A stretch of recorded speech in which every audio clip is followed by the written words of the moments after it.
गुरुजी के चरणों में सादर प्रणाम। राधे राधे। राधे श्याम। गुरुजी मैं बोल रही, जहाँ मैं रहती हूँ जिस जगह पर, वहाँ पर जितने पंडित जी लोग सब हैं ना, सब मतलब खराब जिनिस खाते हैं। तो पंडित जी को हम लोग दान पुण्य कर सकते हैं कि नहीं, कि आपके तो क्या करें, समझ में नहीं आता हमको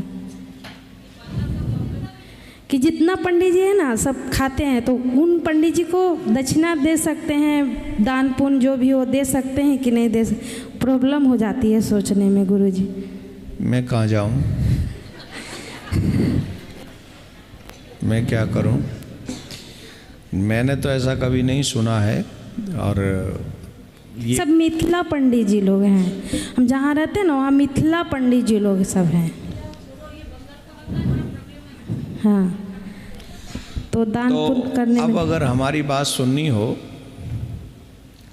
तो भोजन तो हम किसी को भी करा सकते हैं, भोजन तो हम किसी को भी करा सकते हैं, लेकिन वस्त्र, धन, वस्तु ये उस व्यक्ति को नहीं दे सकते जो मांस भक्षण करता हो, चाहे कोई भी क्यों ना हो।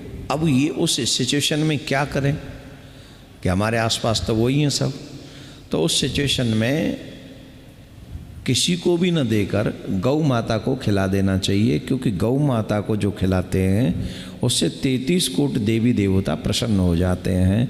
तो गौ माता को खिलाने का लाखों गुना ज़्यादा फल है, आप समझ लीजिए। तो कब ऐसे को देने से लाख गुना अच्छा है। जो मांस मीट खाते हैं, शराब पीते हैं, उसके बाद भी सब सुधरते नहीं हैं, तो सिर्फ प्रिया कांजू की जो गौशाला है, कौन कौन 100 रुपये महीने निकाल रहे हैं, 101 रुपया महीना निकाल रहे हैं गौ माता के लिए। घर की पहली रोटी, ये भाव रखिए कि घर की पहली रोटी हम गौ माता को खिला रहे हैं, तो 101 रुपया पर मंथ निकाल कर प्रिया कांजू की गौशाला में आप लोग डालते रहें।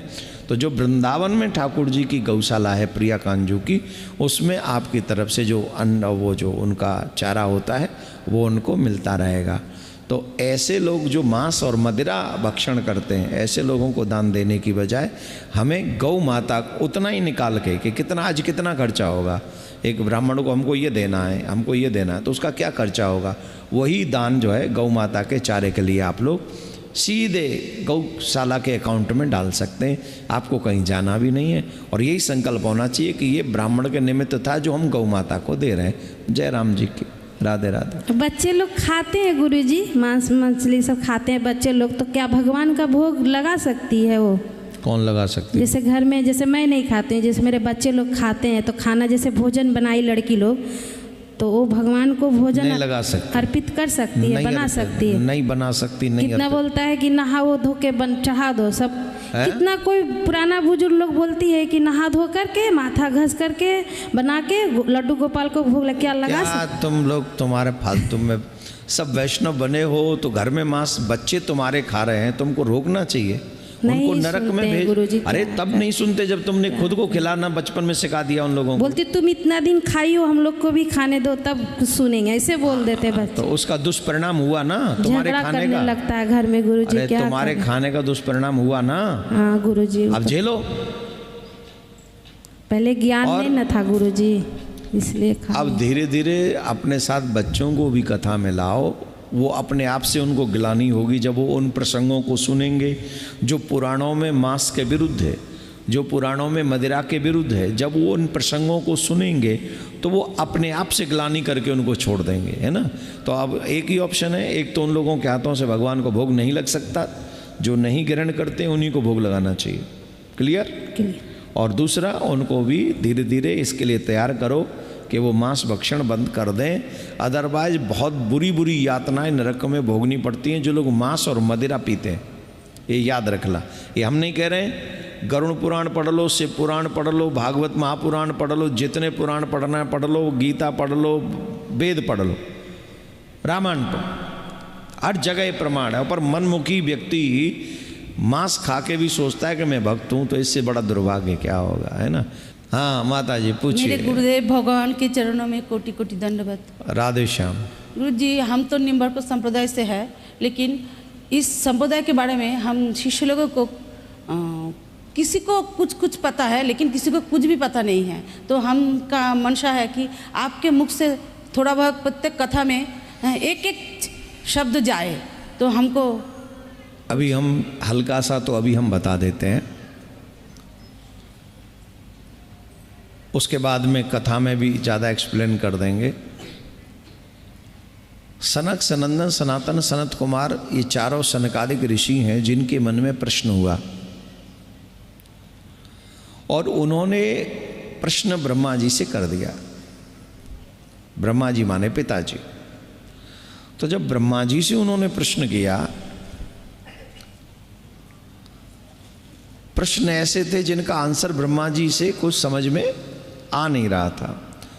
तो ब्रह्मा जी को लगा कि ये तो बहुत बड़ी लज्जा हो जाएगी कि पुत्र प्रश्न करें और हम प्रश्नों के उत्तर न दे सकें। तो ब्रह्मा जी ने नेत्र बंद करके नारायण भगवान को स्मरण किया और जब नारायण भगवान को स्मरण किया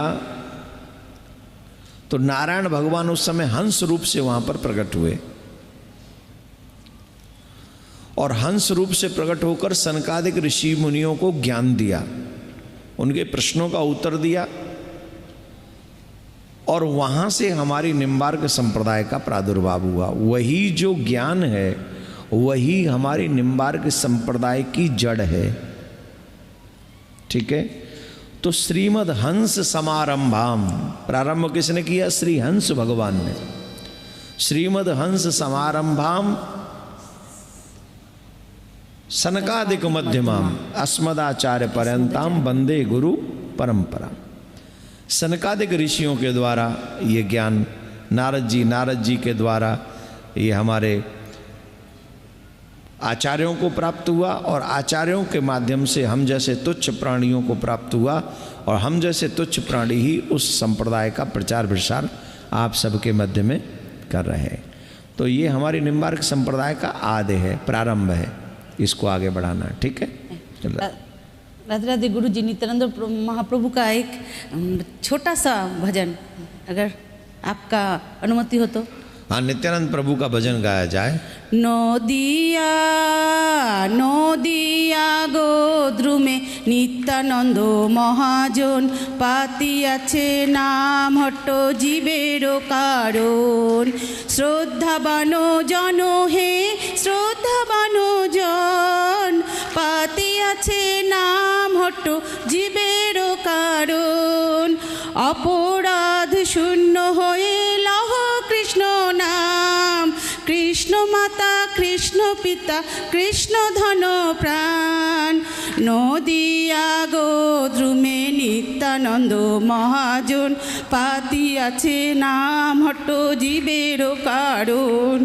कृष्णेरो संसार करो छाड़ी अनाचार।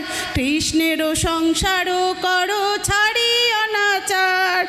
जीवे दया कृष्ण नाम सर्वधर्म सार। नदिया गोद्रुमे नित्यानंद महाजन पातियाछे नाम हट्ट जीवेरो कारण। हरे कृष्ण कृष्ण कृष्ण हरे हरे। हरे कृष्ण कृष्ण कृष्ण हरे हरे। हरे राम राम राम हरे हरे। पिताई गौर हरि बोल हरि बोल हरि बोल। वाह माता जी, बहुत अच्छा भजन गाया आपने, आनंद कर दिए, चकाचक कर दिया। लाओ आप कृपा करिए हमारे घर में कृष्ण का संसार बस जाए। मेरा बेटा वो तो सात्विक आहार करता था, ऐसे कि मेरे एक रिलेटिव है उसके घर में जाके भोजन नहीं किया था क्योंकि उसका अन्न जो है शुद्ध नहीं था। लेकिन आप मेरे घर में अनाप शनाप खा रहा है और बिस्तर में बैठ के मुझे दिन रात पीड़ना होती है। तो उसके ठाकुर जी कृपा करे सब शुद्ध हो जाए।